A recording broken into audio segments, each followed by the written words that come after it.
So, we have done all the consequences of Lorentz transformation. There is a very nice geometrical representation of all these transformation equations. With each event you can assign some kind of a vector quantity, and space and time, space coordinates and time coordinates may be treated as components of that vector. You have seen in this transformation that space and time gets mixed up. T prime is equal to T minus x v by c square divided by square root 1 minus v square by c square. Then x prime is x minus v t divided by square root 1 minus v square by c square. Y prime is y, z prime is z. We have taken motion along the x axis only, therefore, these coordinates do not change. But here the time and this x, they get mixed up to get that t prime. You have t as well as you have x. Similarly, to get this x prime, you have this x as well as this t. So, as long as you are in one frame, very nice, space is separate, time is separate.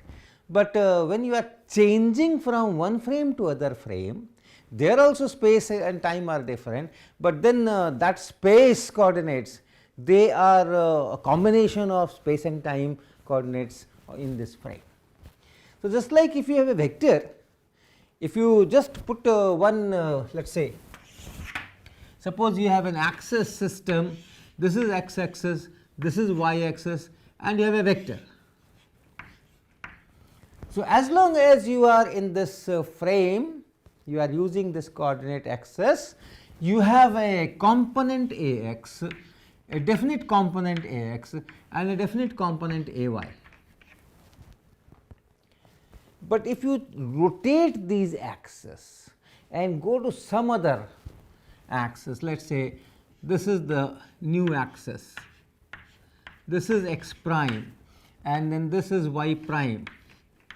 So, we have rotated our axis system about the z axis, common z axis, and say this angle is theta. Then you have the same vector, but the components are now different. Now, components are different, this is x axis. So, this becomes the x component and this becomes the y component.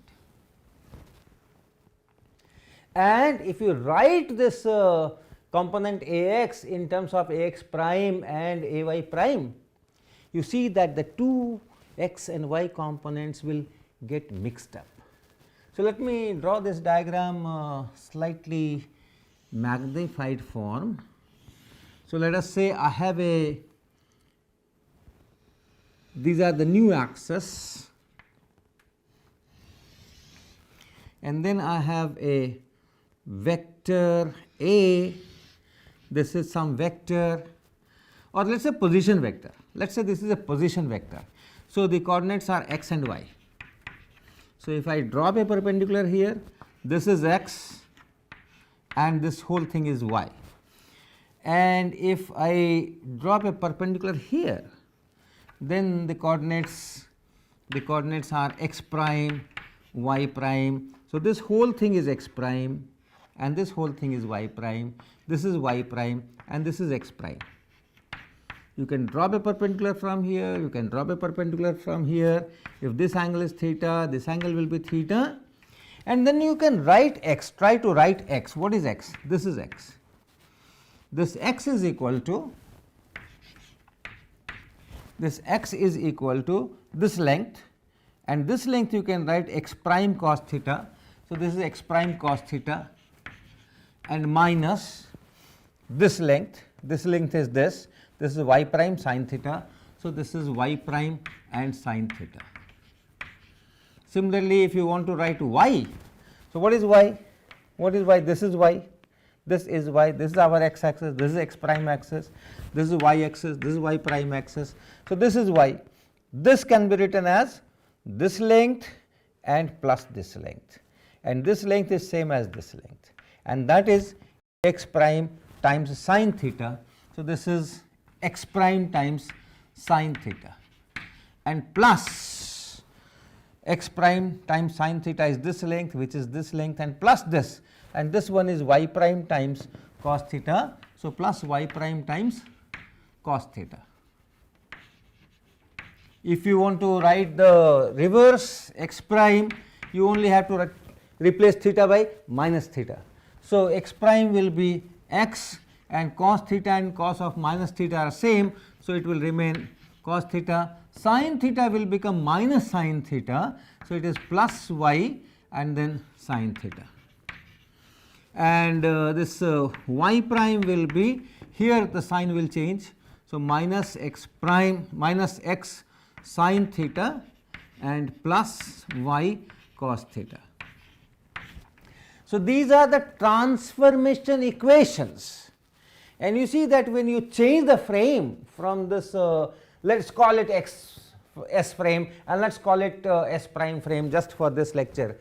So, when you are going from S frame to S prime frame, what do you see? You see that the new x prime is a mixture of old x and old y, and similarly new y prime is a mixture of old x and old y. Compare with the Lorentz transformation when you are going from S to S prime. New time coordinate, this new time coordinate is a mixture of the old space and time coordinates, and similarly the new space coordinate is a mixture of old space and time coordinates. So, it is as if you have a single space time entity, space time vector, and then when you have fixed your frame, inertial frame S, the space and time coordinates are just component of that space time vector, and as long as you are in that frame, fine, good, very good.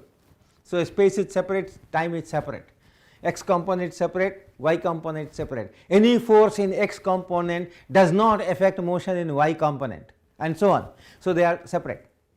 But when you are changing from S to S prime, space time vector remains the same, the components change, and therefore, the space coordinates and the time coordinates change. So, that is a kind of vector associated with our events and a geometrical representation. So, let us try to explore that.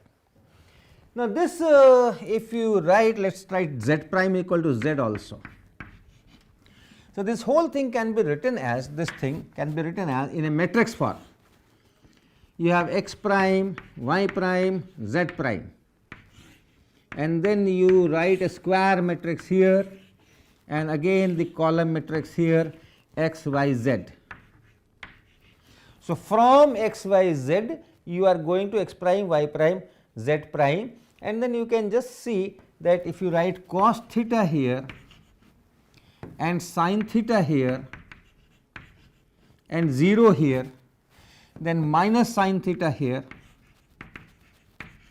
then cos theta here and 0 here and 0 0 1.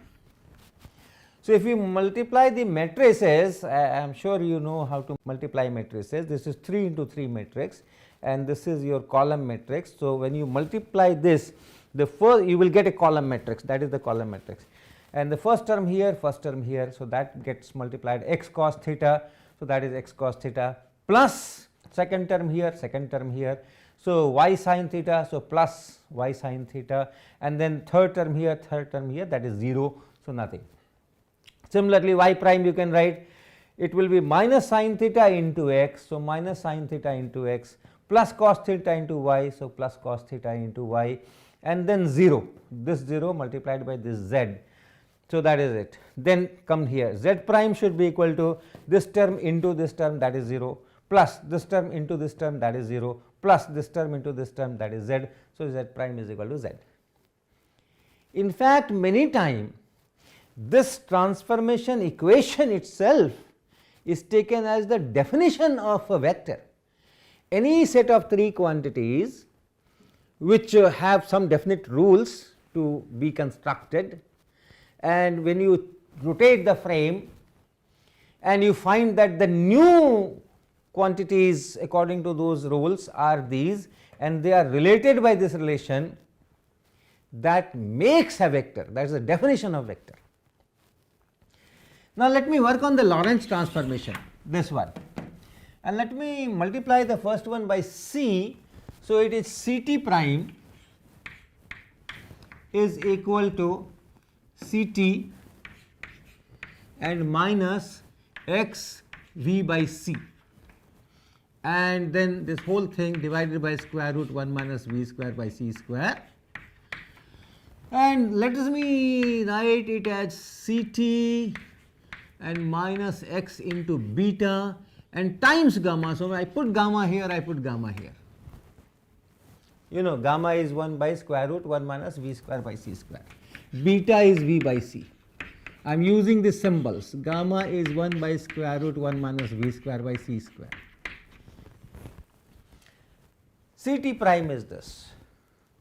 Then x prime is equal to x gamma and minus beta into C t. This is v by c, so this becomes minus v t, and then gamma. Y prime is equal to y and z prime is equal to z. So, you can write C t prime, x prime, y prime, z prime equal to, let me write a square matrix here, and this side it is C t, this side it is C t, and then x and y and then z. What I should fill here?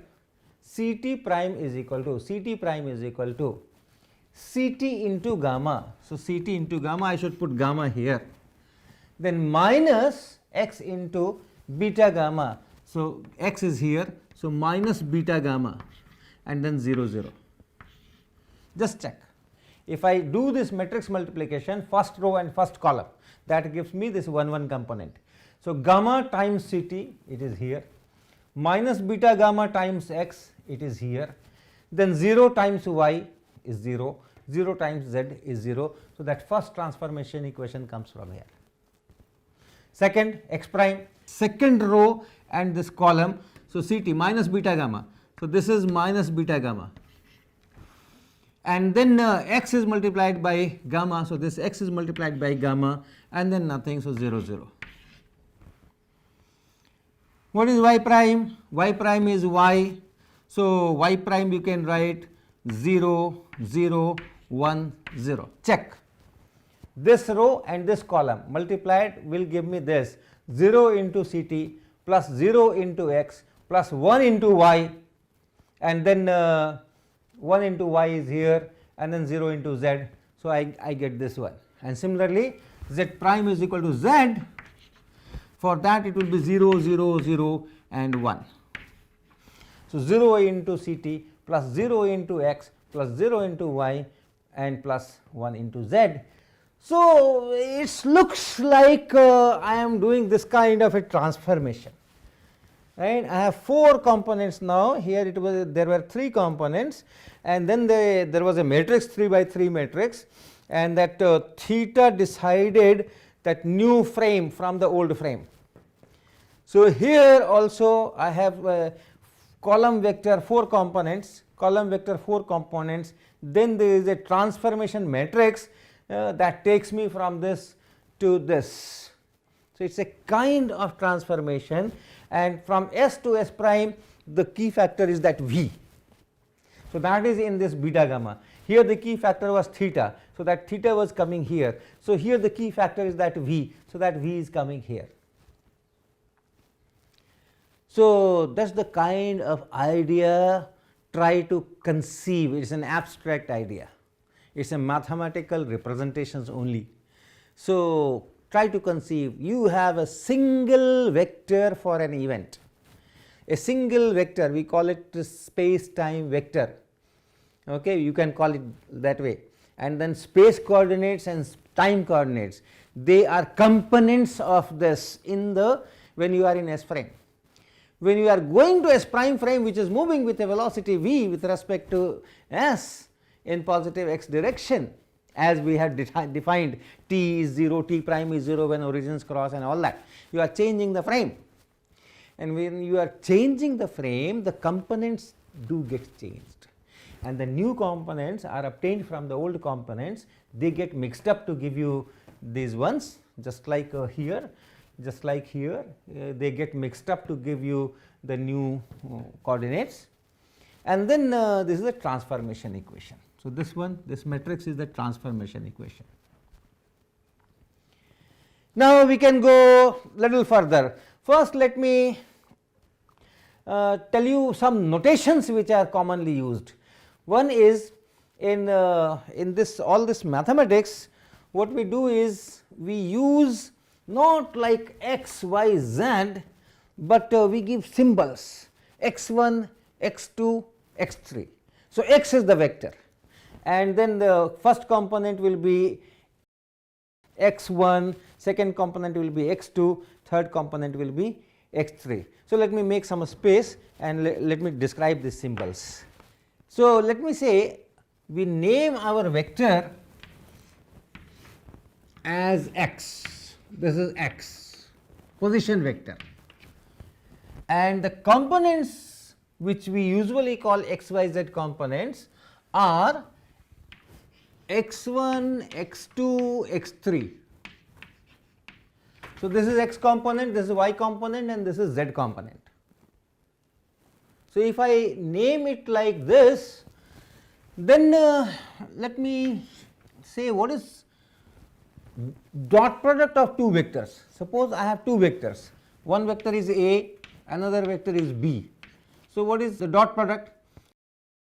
We call it A dot B, and normally we say it is Ax Bx plus Ay By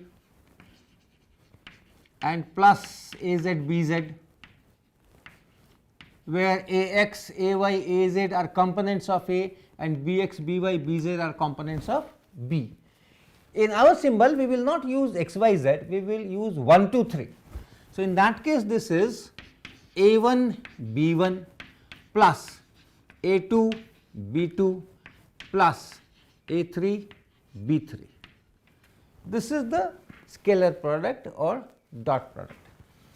You can write this as a summation over I Ai Bi. So, that is why I am using 1, 2, 3, so that I can write it in this particular form. Summation over I, that means I will take 3 values 1, 2 and 3, you will get 3 terms.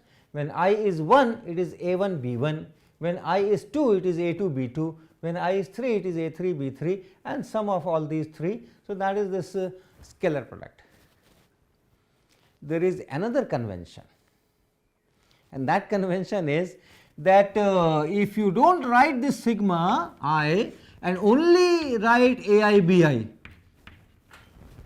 it is understood that you have a sigma I here.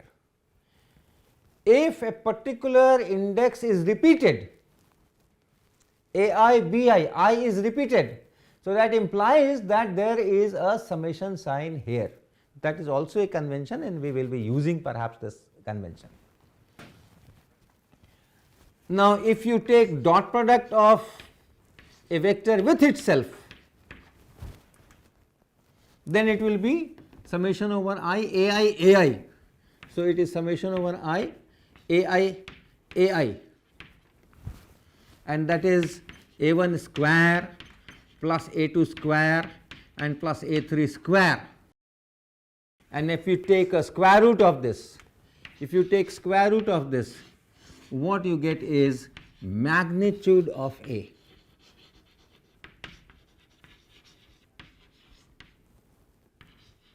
And that is invariant when you rotate the axis.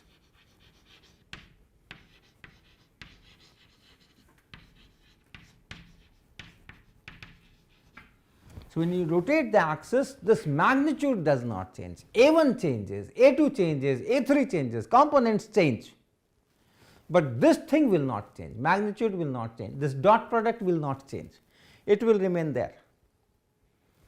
And if you have two vectors A and B, if you have two vectors A vector and B vector, and you construct this quantity A1 minus A2, A1 minus B1 square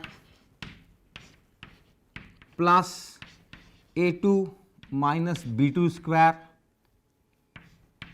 and plus A3 minus B3 square.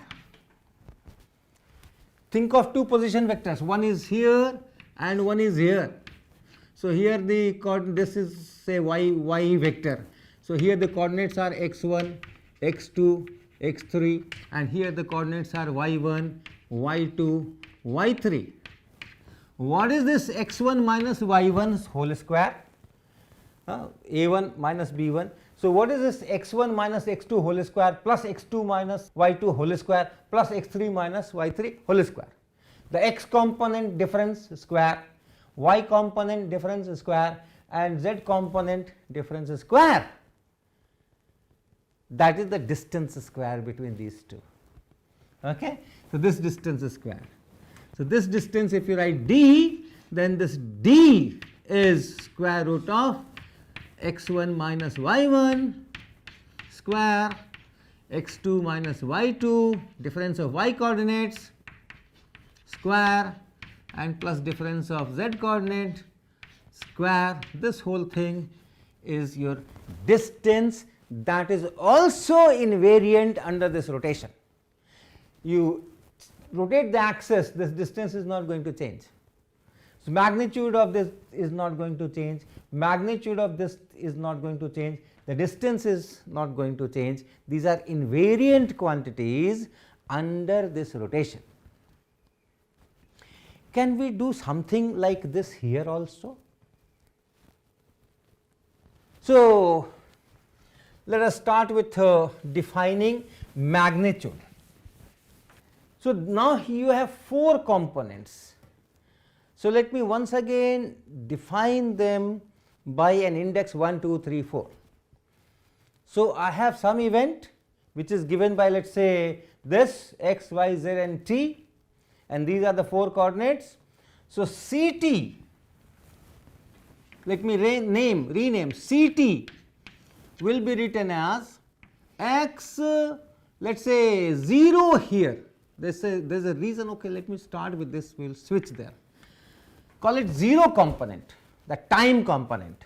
This time component, let us call it 0 component. Instead of 1, 2, 3, 4, we will go 0, 1, 2, 3. So, this is 0 and 1, 2, 3.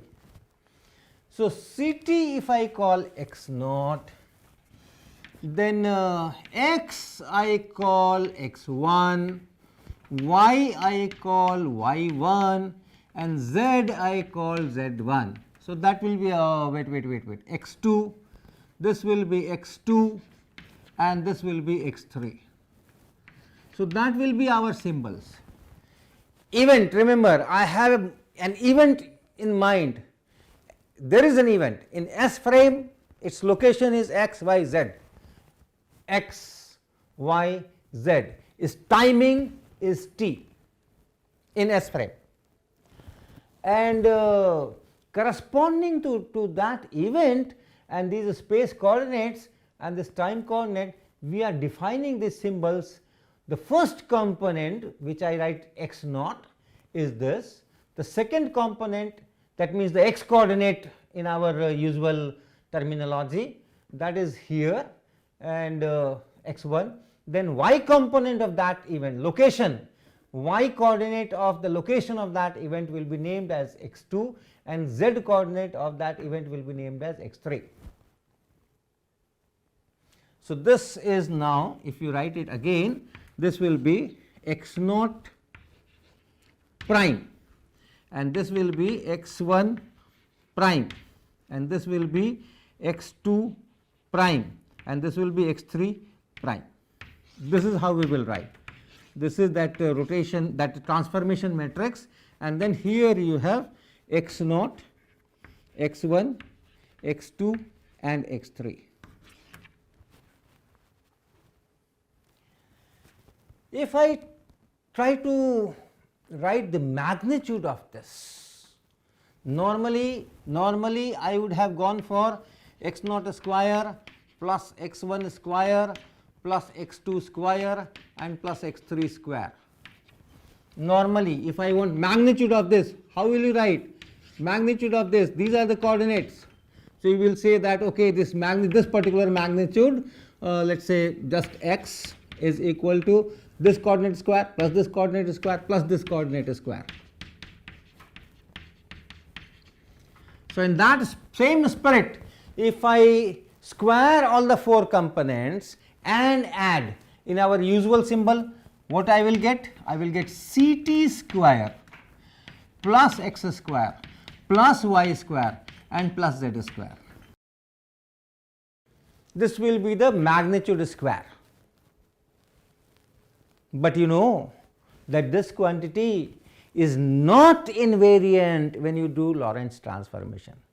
When you go from S frame to S prime frame, now this S prime is usual relativistic. So in S frame these are the coordinates, in S prime frame these are the coordinates for that particular event.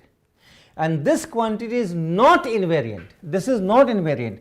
But if you put a minus sign here and a minus sign here, it becomes invariant. Okay? You could just apply Lorentz transformation and see that this quantity does not change. So can we redefine our scalar product little bit? And that is being done.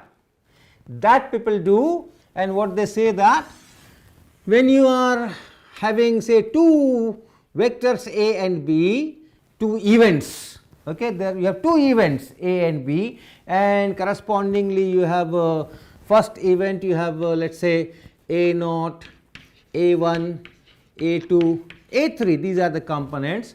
The event, first event occurred at these x, y, z coordinates and at a time t, c times that time is this A naught. Then you have another, so this is one vector, this is one vector, and then you have another vector say B naught, B1, B2, B3. This is another event and correspondingly another set of coordinates. And if you have to define A dot B, what you should do is first component when you are writing A naught, B naught, put a minus sign here. This component A naught, B naught, put a minus sign here, plus this is okay, A1, B1, plus A2, B2, plus A3, B3. If you define this way the dot product and take dot product of a particular vector with itself, then you will have this A dot A, which is minus A naught plus A1 A1 plus A2 A2 plus A3 A3, and that is minus, this is Ct, this is Ct, so minus c square t square and plus A1 square, that will be the x coordinate square. Okay, let me write that way, x coordinate square, this is y y, so this will be y square and that is z square, and this quantity will not change. So define magnitude, define dot product by this equation, and correspondingly that definition remains the same, take dot product with itself, that gives magnitude square, magnitude remains invariant. And then if you have 2 vectors, if you have 2 vectors A and B, 2 events A and B, the corresponding vectors are A and B, these are 2 different events, and then you construct this quantity A naught minus B naught square plus A1 minus B1 square plus A2 minus B2 square plus A3 minus B3 square. Just like this, just like this.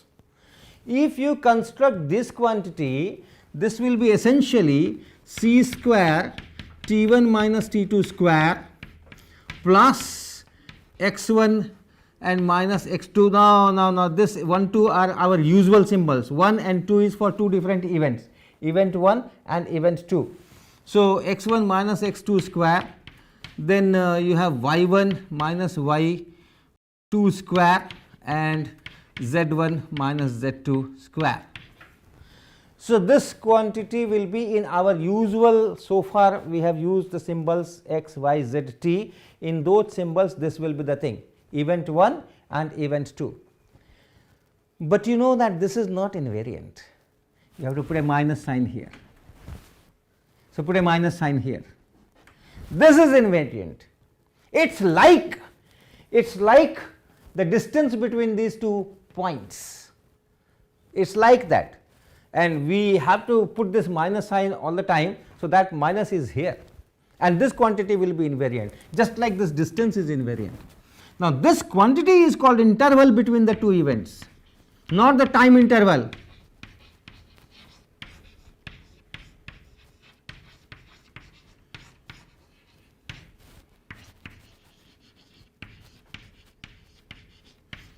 Remember, not the time interval.